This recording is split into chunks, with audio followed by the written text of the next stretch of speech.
ukubali moyoni mwako, kwa sababu tendo la kukubali linaanzia moyoni, sio kwenye mdomo, kwa sababu kinachotoka mdomoni kimetoka moyoni. Ni kwamba dhahiri umekubali.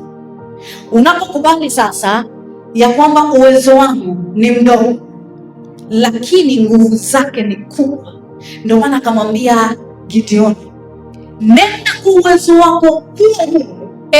Shujaa. Kwa nini alikuwa anampa ushujaa? Alipokubali moyoni mwake ya kwamba uwezo wangu ni mdogo, lakini yeye anayenituma ni mkuu, ndipo Mungu akampa ushujaa. Ushujaa ni ujasiri. Ndio maana tumezungumzia mambo matatu: shukurani, ujasiri. Bwana Yesu asifiwe sana. Kwa pale alipokuwa na ujasiri wa kutoka, ndipo Mungu alipogundua ya kwamba uwezo wangu ni mdogo, ndipo nguvu zake Mungu zikawa kuu kwake.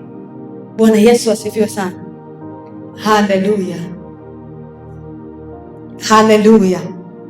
Jambo la pili ni kuomba hekima na uelewa. Haya ni mambo tunazungumzia, hatua za kufuata kwenye kuomba kwenye jukumu lako. Bwana Yesu asifiwe sana. Hatua ya pili ni kuomba hekima na uelewa. Hekima na uelewa, hilo ni jambo la pili. Omba Mungu akupe hekima ya kujiamini. Bwana Yesu asifiwe sana.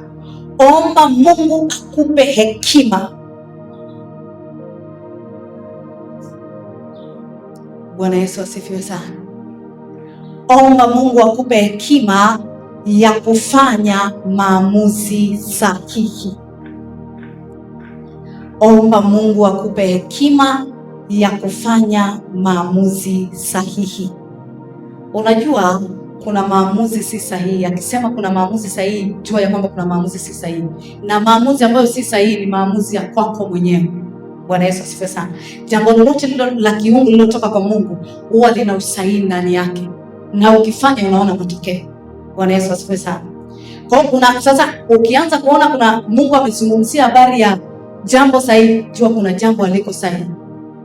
Nikifanya kwa akili yangu na kwa uwezo wangu, kuna mambo hayatakuwa sahihi. Kwa hiyo sasa ili nifanye yawe sahihi, ni lazima sasa nifuate hizi hatua. Hekima ya Mungu ikiwa ndani ya mtu, anaanza kufanya mambo kwa usahihi kwenye jukumu alilopewa. Bwana Yesu asifiwe sana. Na kama unagundua kuna usahihi ndani yake, lazima ujue ya kwamba nitafanya mambo yanayoeleweka. Ndio maana anasema omba hekima na uelewa. Jambo unalolifanya la kiungu lenye hekima huwa linaeleweka. Hata anayeliona, hata anayesoma anaelewa ya kwamba hili jambo, yani njozi inaeleweka kabisa. Ndio maana sasa anasema omba hekima na uelewa. Bwana Yesu asifiwe sana. Tutasoma kwenye kitabu cha Yakobo sura ya kwanza. Yakobo sura ya kwanza mstari wa 5. Kitabu cha Yakobo sura ya kwanza mstari wa 5 anasema,